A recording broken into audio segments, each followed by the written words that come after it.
show us you got New England pride. Show us you've got New England pride. Stand up, shout out, show us you got New England pride. Show us you've got New England pride.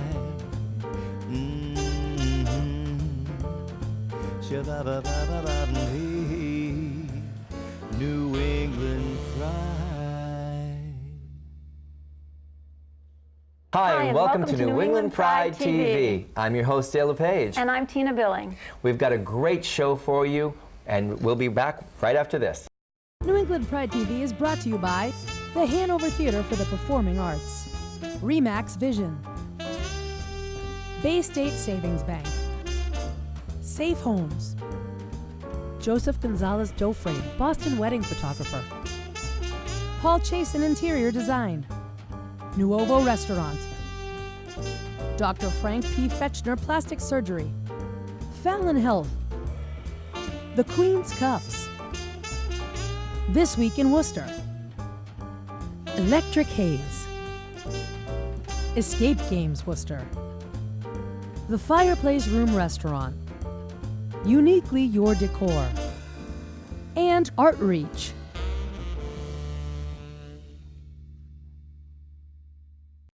Welcome to a special edition of New England Pride TV. We are here with Mr. Television himself, Mr. Randy Price from WCVB, the news anchor of the year to me. Thank you.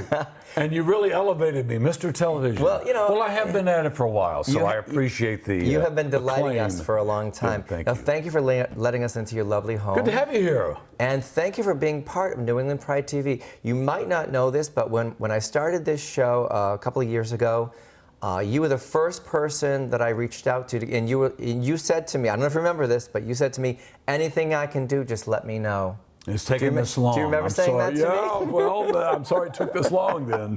It's good to be here with you. I want to start, first of all, by saying I've done some research on you, and I've got to say... Found all the warts, did you? I did. I watched some videos, and so considered to be the first openly gay news anchor in New England. Yeah. And in the country? In the country. In the country. Well, you know, it goes back to a time when people really didn't talk about that. So to say that I came out implies that I had this big agenda and so forth. Right. I just really answered some questions and did an interview with a gay paper, and it got picked up and made the rounds with the dailies in Boston and then national enterprises as well. So it snowballed and exploded. And it was and honestly, I was very proud of it. It was a great thing. But I think that before that, to be fair to others, there wasn't any interest in talking about people's personal lives if they were gay. So that just never came up. I had been in publications and been interviewed about my life and so forth, but nobody asked me, well, who's this guy here with you? It wasn't exactly a secret. It just right. No. Now, what year was that? This was the early 90s, and so things were rapidly changing. There had been a whole momentum for many years about people coming out and simply stating who they are, and it just came along as part of that. It just evolved. Yeah. Now, when it did come out in the press, when it was picked up, did you even think it would become such a big deal, or did you? I never thought about it, to tell you the truth. Okay. I just, I did it. I answered the questions, and they were talking about me and my life and my husband, and not husband at the time, but my partner of many, many years. And it was just a frank conversation. But then when it got sent over to the daily papers, they kind of saw it as a unveiling or coming out. Now, where were you working at the time? I was at Channel 4. So I had been in Boston for a number of years there, and had developed a bit of a following for what I was doing. So people knew me. It wasn't like I was a stranger. I think that changed the equation a lot because I felt like I really was embraced by people as a result of that. As a result of that. As opposed to what you might think that there would be negative backlash. I was going to ask you, were there any negative? There probably was. There probably was negative backlash, but I didn't experience it, and none of it was brought to my attention. And my employer. I was going to ask you about your employer. How did they? Well, they didn't like the surprise in that sense. Okay. In that I didn't think that it was going to be more than in a gay paper. And when it became... Do you remember the paper? What was it? It was... was it like Bay Windows or something like that? It was a competitor, Bay Windows. Okay. And they were wonderful. And they were just starting up and they were interested in promoting themselves. Right. As people so they should reached be. out to a celeb? And they had an interview with me and then they publicized it. So it was just a natural sort of evolution of things that snowballed. And it was great, and then I started hearing from people. It became a national story in our media in the industry, and it wasn't long after that I was hearing from Joan Rivers, who was doing a talk show at the time, and they wanted to do a show on people revealing big surprises, and I honestly had to say no. I'd be willing to go on your show, right? But it wasn't really a big surprise. I mean, Mark and I had lived what we consider with our friends and neighbors open lives. I had never had the opportunity to say to the general public who consumes our TV news products that, and by the way, I'm gay. Right. Because there was nothing. Why would you do that? There was right? just no place for that. But when asked the question, it was wonderful to answer in the affirmative. And it was wonderful to hear from people who thought it was great too. And Be supportive. I heard from young people all across the country who were working in small television markets who were wondering how it went. And they were very keyed in on this. So, and even one fellow who I'd known for quite some time who was a television anchor and had been successful in San Francisco. San Francisco? San Francisco, California, and he called and wondered how it played out, and I was stunned by the conversations I told him. I'm stunned by this. Well, because here he is living in this place that had been a magnet for gay people from all over the world. And he wasn't out? Or? No, because again, I don't think that there was the opportunity. And truthfully, even though Channel 4, which was Westinghouse TV stations at the time, they were very good with me and they were very embracing. Had I approached them in advance and said, I'm thinking about doing blah, blah, and so forth, they probably would have said, I don't think that's a good idea. Don't do that. Yeah, don't do that. So, but once it became public, and once I think the element of honesty came to the surface, they liked the idea. And I think that a lot of viewers liked the idea and were very complimentary to me and very reaching out. And so it turned into a wonderful experience. And when we came to Boston, we were starting to get involved with activist friends who were part of Human Rights Campaign and other organizations. So you moved to Boston from where? We had been in Toledo, Ohio for 4 years, Yep. and it's a wonderful place in the Midwest, but old industrial city, and I would say conservative values. And so, we had great relationships in our neighborhood with our neighbors, but again, there was never the opportunity to go before the viewers of Channel 13 in Toledo and say, and by the way, I am gay. Now, so your friend reaches out to you from San Francisco, asking you in Boston how it went over. I was stunned. That is... I'm like, wait a minute, you're in San Francisco and I'm in Boston. Not that Boston was, certainly I didn't consider Boston to be a less than San Francisco attitude. As a matter of fact, I've always thought of Boston on the forefront of activism. Oh, I love that. Yeah, no, always. And some of the people that we have known over the years and still know are some of the most outstanding minds who have led the way. Young people today don't realize the activism that has paved the way for their lives the way they are now. Starting if you here in- think that you have some issues nowadays, Right. think back to maybe like the 70s, or 70s, the the 80s. 80s, right. And so it was all evolving at that point, and we met some of the most powerful friends at that point. It truly changed our lives, and we will always be eternally grateful for having lived here for me for the bulk of my career. Now, you when you moved to Boston, did you get more politically involved, would you say? Well, probably politically involved is not the right term. Socially involved. Okay. Because, in our business, we're not supposed to be taking positions. Right, I do. It's a real gray area here that we're talking about because if I'm talking about social activism, that's about my life. Yes. If I'm talking about political activism, that's something I shouldn't be doing because I'm in a business of covering everybody. I'm covering you, Yes. I'm covering you, I'm covering everybody's issues.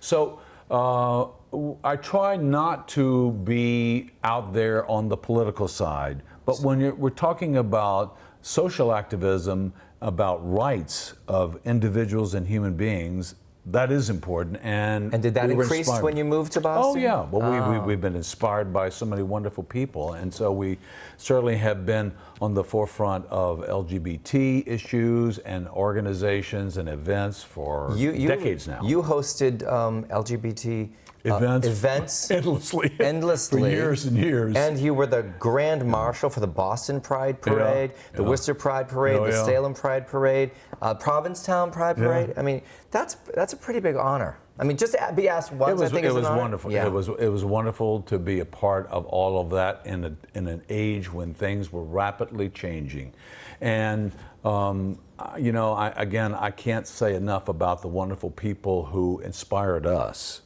Who we saw, we came here from Toledo, Ohio, which was a wonderful and friendly place to be, but as a gay person, you're not empowered there. And right. You come here, and we are making friends with people who truly believe that you're a nobody unless you have political clout. You're a nobody unless people who are running for office or in very significant roles in the public sector Yes. listen to your point of view. You have a voice. Yeah. So, I mean, it changed our lives, and we're eternally grateful for it. Now, speaking of life-changing events, I wanted to get to the fact that you got married on the steps of the State House. That's a pretty amazing thing. Yeah, it was nice. Yeah, it was nice. Can you take us back to that day and why the State House? And Well, Mark and I had been talking about it for a while. We had, at that point, become residents of Maine. So Maine had not been, at that point, and things have changed, where the people of Maine have now made it possible for gay marriage. But back then, we were residents and voted in a state that it was not legal. So we didn't want to play into the grayness, again, being a public figure, we didn't want to play into the grayness of getting married before we did. But we've been talking about it, we've been thinking about it. And then we decided, well, let's get married on what will be our 30th anniversary. 30, you got married on your 30th anniversary. That was 11 years ago, right. That's so amazing. We decided we would do that. Our anniversary is January the 3rd. Okay. And we thought, well, we want to have a big party, but January is not the time to do it. It's cold, and so we wanted to do something. We're big homebodies, and we have lots of gardens at our house, and so we wanted to share all of that and the special experience with our friends when the weather is nicer nice. than January. So we decided to have just the ceremony in January. And Was it freezing, snowing, blizzardy that well, day? it wasn't. No, there was not snow, amazingly. And by total coincidence, it turns out, when we were thinking about it and planning it, we realized that there would be other things going on at the State House. It was the time when Deval Patrick was about to become the governor, and who had played a significant role In getting for gay marriage and LGBT rights. Absolutely. So I just got goosebumps. Yeah, well, it gave us kind of goosebumps in the way of this, in that he was coming into office the day after that, and Mitt Romney, who had certainly not been a friend of the LGBT community, was going to be leaving office a day early, January the 3rd. So here we are. We're going to the State House to get married, and it's all cordoned off for the changing of power, the changing of the guard. Changing of the guard. So we just show up there. I don't know what we were thinking, but we just showed up there. The state police who were running the show, it had, I should say. I was going to say, was it in the paper? It got out. Yeah. So it had been leaked in the paper that we were going to be getting married. We were going to get married at the State House. And was it just the two of you? Was it you and some friends? Just the two of us, a justice of the peace, and a couple of photographers. Okay. So we went there. The state police couldn't have been more embracing. They were aware of. They were ready for us, and they opened the cordon up, and we went right on in. Wow. So we went up on the lawn, and we were looking back at if you've been to the State House, you know that the corner office is, of course, the governor's office. And they have these old-fashioned shutters in there, which are normally open because, of course, they let the light in.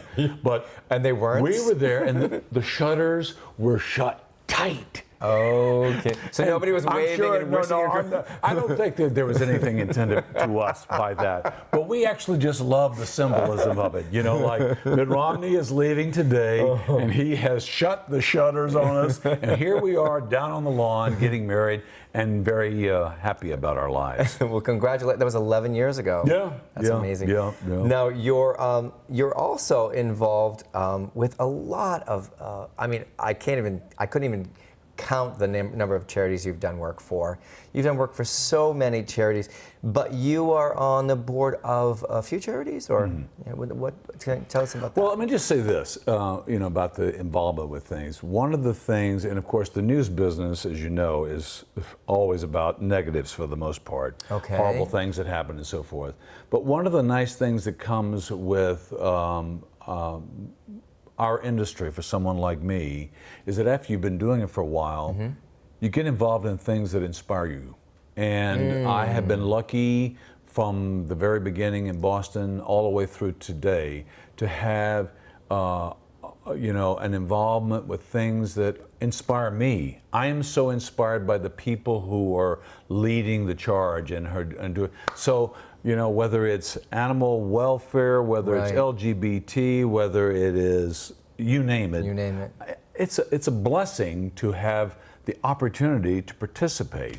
So Mark and I both have become involved with endless number of things, and I'm a veteran as well. So now I'm kind of like chief media person for a number of veterans organizations and the Fallen Heroes Monument in Boston. And so it just is one of those wonderful things that's part of the business and having been at it for a while. And it's wonderful for me to see a celebrity like yourself giving back so much, because just by charities being able to use your name, your photo, brings more attention to these really worthwhile charities. So that's wonderful. So you can give back in so many different ways. Right. And you, when I'm out, for example, a friend of mine was calling me about the suicide prevention walk, which is coming up. The first time he asked me to be involved with that, I'm like, the suicide prevention walk, that seems kind of like a narrow cause, but he's a good friend and I thought it would help him. I go there, and this is packed. Massive? Packed. Okay.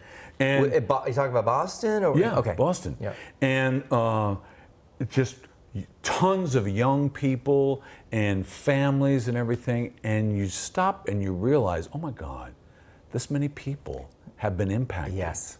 And you never, so it's a learning experience. Just in doing the walk, I mean, there's the ceremony, but then I do the walk and I have conversations with people, and you become part of people's lives, and you understand the issues from a personal place that you have never been. Right. So I feel lucky in that sense. I mean, it's I had a big involvement with, and I still do, with the autism community, and I remember the first time I was the MC of the Autism Walk in Boston, and I'm looking at these families, and I would be out there, cheering them on as they come across the finish line, and I'm looking at these families, some of them with children who are so severely affected by autism, and I'm thinking, I'm just rushing. It's rushing through my mind about the kind of life that they have that is so challenging and that has so many obstacles. Yeah. So I feel like it's, again, it's a blessing that you get to get involved in other people's lives in positive ways. And, I walk away from the studio, sometimes even not walking away from the studio. Sometimes we get to the end of a segment of the news and the commercial's on, we go, oh my God. It was so devastating. It just took everything I feel like out of taking you. a shower. That was such a horrible experience of mayhem and crime and murder and so forth. So to be able to translate your celebrity, if you will, to being a part of other people's lives and to helping them with something that they're extremely passionate about is indeed a blessing. So I feel very thankful for all of the different issues that and you do make a difference, and you do make a difference, in not only in the LGBTQ community, but in people's awareness of different charities. They might not even have known or heard about these charities until you signed your name onto them, which gives them that push. So thank you for that. Well, thank you. And I also feel, and a little bit shout out to my colleagues. Shout out. The members of the people on my team in the morning have become a part of that. We have these little things called the wake-up calls, and they're shout-outs from organizations. So I feel lucky that my program caters to the kind of community-mindedness that is nice. Also is hand in hand with these causes. So it's just a very. I feel like I have a really fortunate life. That's good that it's good that you're aware of that. Now, speaking of causes, I'm not sure if you're aware or not, but I've been working really hard to get conversion therapy banned in Massachusetts. We just passed a bill in Worcester, Massachusetts, which they voted unanimously to be behind the conversion therapy ban in Massachusetts. I said ban.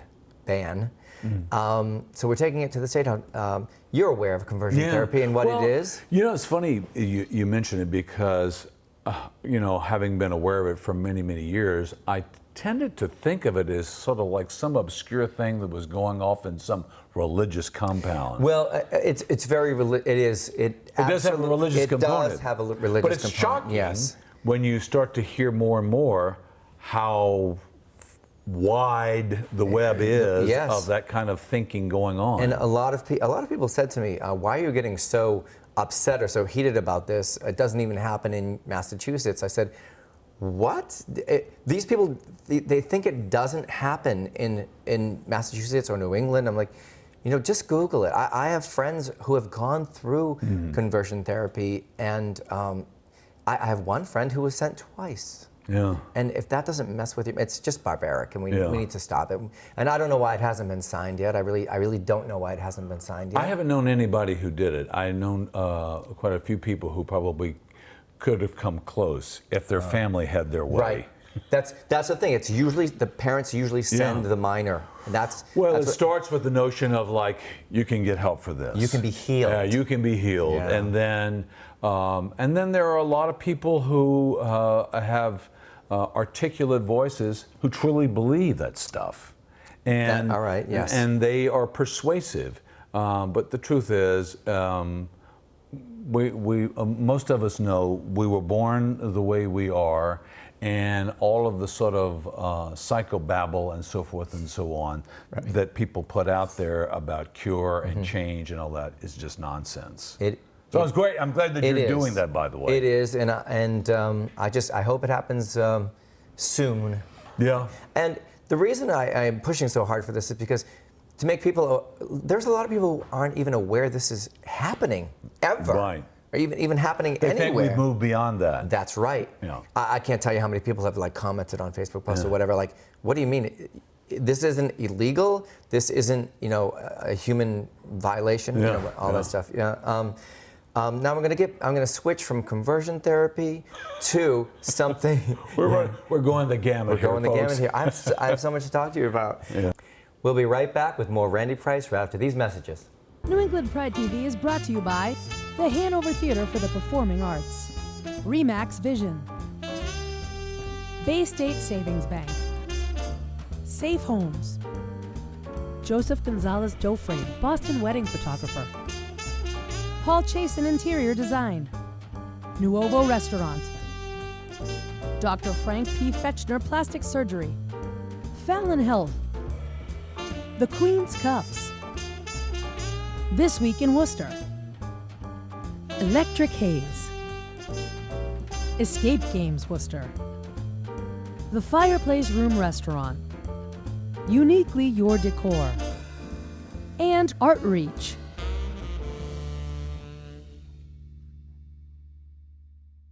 Hey, and we're back with Randy Price here on New England Pride TV. A couple of things I just want to get to before we finish this amazing day is now we are roughly the same age, and when we grew up, You just look much younger than me. I'm looking at you going, no, you're not. oh, listen, honey, I have so much plastic in this face. I could have my own Tupperware party. It looks good. So I was wondering, like, when we grew up, the word queer was such a derogatory term. Gosh, and if we heard the word queer, usually what followed it was a beer bottle being thrown at your head or something. Right. And now the youth of today throw queer dance parties or queer this or queer that.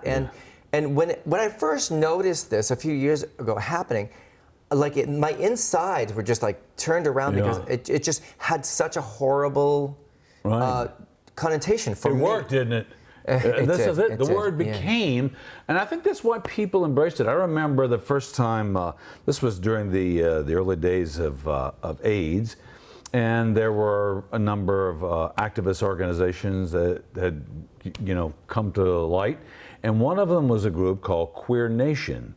And those were the days I was out covering stories. So I remember being at the Institute of Contemporary Art in Boston, and outside, Queer Nation was demonstrating. Okay. And they had this little chant, we're queer, we're here, get blah, used blah. to it. Get used to it. And I remember thinking, oh my God, I'm kind of offended by that.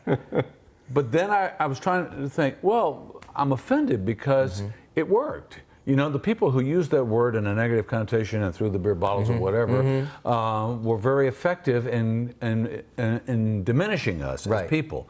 So I understand, and I actually have to say I kind of embrace the idea of taking the word that and owning it. Exactly. I mean, I'm going to use the word queer because it's taking. Yeah, we're here. We're queer. Get used to it. But it's taking the power away from the people that use it in such negative. You just say, you say that's right. All right, that's going to do it for today on New England Pride TV. Thank you, Randy. Thank you, Dale. It was wonderful. I appreciate it. Thank you. And thank you for watching, and thank you to our cameraman, Paul, who has done an exceptional job today. Thank you, Paul. We're so in focus, and you look great. I want to be smooth. I hope you'd enjoyed this show as much as we'd enjoyed bringing it to you. We'd like to end the show by saying what we always say, please don't be afraid to shine your light. Because you might be lighting the way for someone in need. Until next time, thanks for watching New England Pride TV.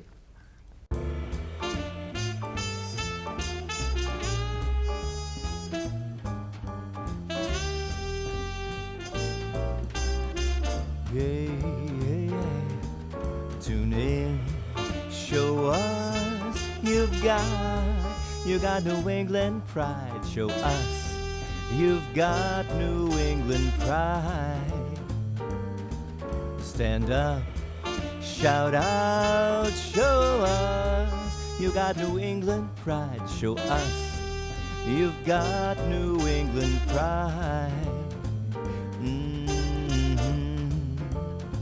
Shabba-ba-ba-ba-ba-dee.